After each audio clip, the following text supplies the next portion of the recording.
Hello value investors, thank you for joining me. In today's video we're going to talk about when not to sell a stock. So if you're new to the channel, please subscribe now so you can get my next video installment. Also, if you're interested in which stocks I own, come over to my marketplace and check out on Seeking Alpha Marketplace Deep Value Returns, where I show you which stocks I own and why, with a balanced argument for the stocks I own. So let's get started. So the worst thing as an investor that you can do is selling into the bad news. So when you make an investment, all the hard work has to come in before making that first purchase. You have to be very conscious and think like a business owner. Remember that quote from Warren Buffett?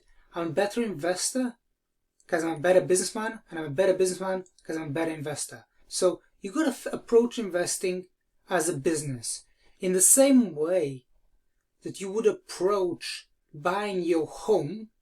All that due diligence that you would do, those months of going around, checking out what the neighborhood looks like, what surrounding properties look like, and pricing the neighborhood, you would do the same with an investment. So the way to really do all the hard work is to compare the whole neighborhood, compare the whole sector, and check out the peers.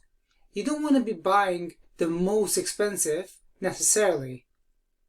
Also, on the other hand, you shouldn't necessarily go for the cheapest in the sector because that might not be the best business. So you got to be figuring out what the business is capable of doing, and once you made the investment and the stock has, had a good run or something, and it has a bad quarter, that is not necessarily a reason to sell out of the investment. By that I mean, let's say it misses the quarter by, like a cent, and analysts are all over talking on all the channels saying, the investment is dead. Now, that is not necessarily a reason to sell out. You don't want to be selling out of a great investment because of a bad quarter. Indeed, you should know that it's quite often that a business will have the odd bad quarter, but that doesn't change the underlying thesis of the business. For example, I have no position in Apple. But let's say it's 2020, Apple is going to most likely defer their iPhone sales into the end of 2020. So it's when it comes to the comparables of year over year for that September quarter, which is really important for them, the comparables are going to look rough. So they're going to miss estimates. And everyone is going to be on CNBC and, all the talking heads are going to be saying, oh, Apple's dead, Apple's dead. But nothing has changed. Now, you might watch this video and it's going to be later on in time and it might not happen like that. But what I'm driving at is just because a quarter is off doesn't mean that the underlying thesis of the business has changed. Indeed, you should know that businesses don't really change the thesis that often. It's very rare that a business would have something that would be so thesis breaking in a quarter. And if it does, you know that because that's part of your investment thesis. You're kind of expecting that the litigation would go away. It didn't go away. Okay, it missed, it didn't work out. You sell straight out. But those are very difficult investments to make, and I tend to avoid them.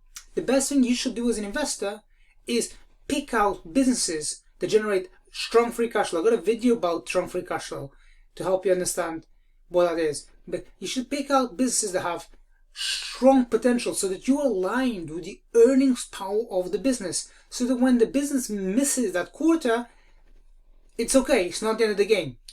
Nothing has changed fundamentally. You're thinking out, okay, I am buying that business and I'm looking out for the next 12 months, the next 2 years. That's your horizon. You got to be thinking really, how does this look in over the next 3-5 years? That's your mind. You have to be forward looking about 5 years, I would say.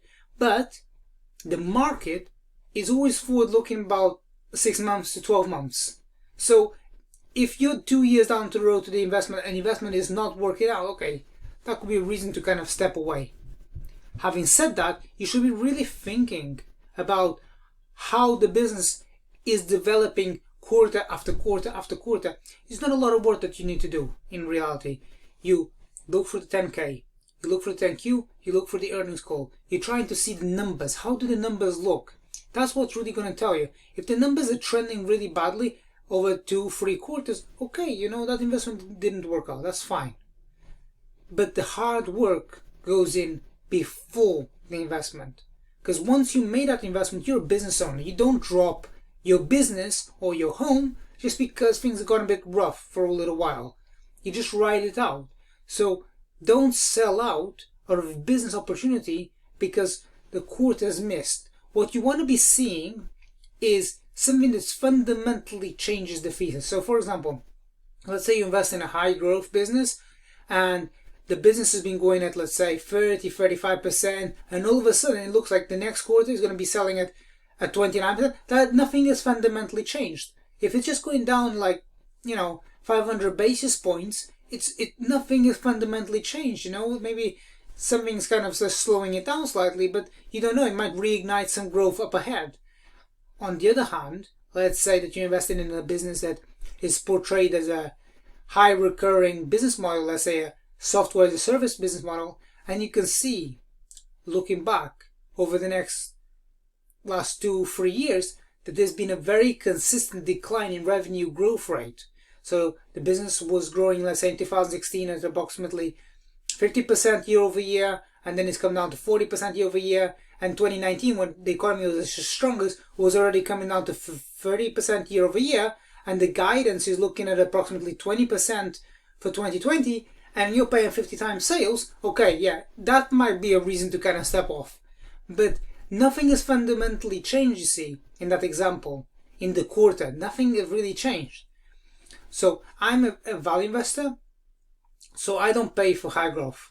I do have a few businesses that are high growth, but typically I'm very mindful of valuation, because you can have the best business in the world. At the wrong price, it's not going to work out. So you want to be in a position that you can withstand a bit of turbulence throughout the quarters. But nothing fundamentally changes. Businesses change very, very slowly.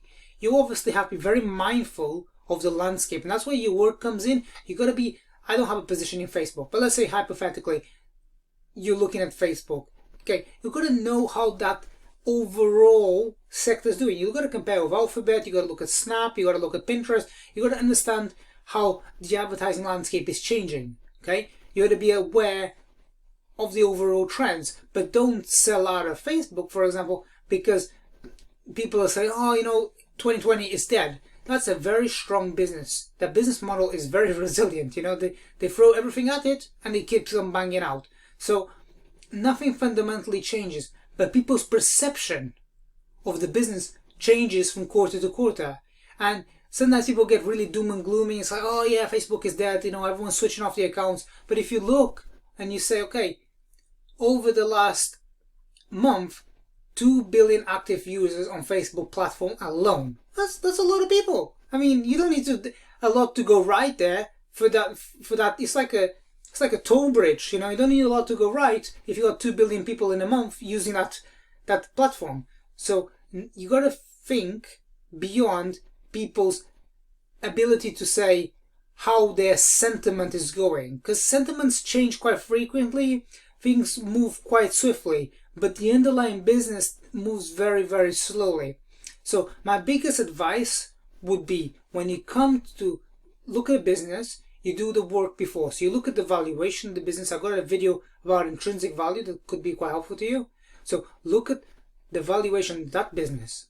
Look at how that business is valued compared to its historical past. Look over the last 5 years. How has it changed?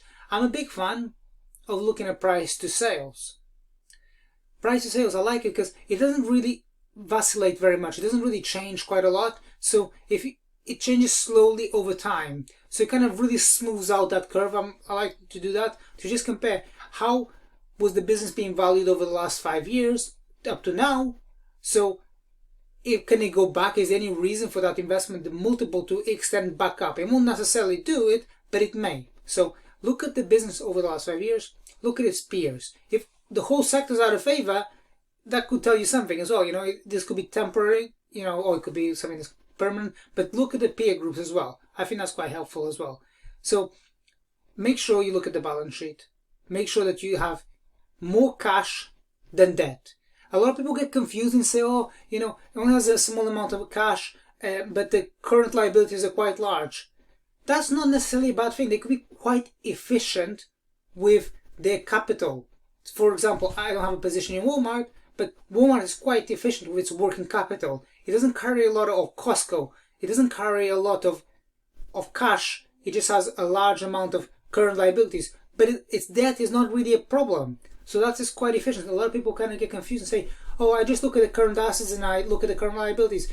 That is not the best way to do about it. I do have a video about balance sheets to help you out, but you really want to be thinking about the balance sheet being quite strong so that when that bad quarter comes out, you don't want to be selling out. So you want to look at the valuations, you want to look at the balance sheets, and you got to think a little bit. Okay, you want to pick up businesses that are high quality, they're very, very stable, so that you can kind of predict where it's going to go. You don't want necessarily to get involved with a business that portrays itself as a software as a service business, but you don't also want to be invested in a business that's very volatile, has a good year, has a bad year, has a good year, has a bad year, because that's quite unpredictable. You want to make it as easy as possible, your investment. So, I hope you found this video useful, and I would like you to hang around, maybe come to my marketplace, check out other stocks that I own and why I own them, and remember, please subscribe. I'll see you soon.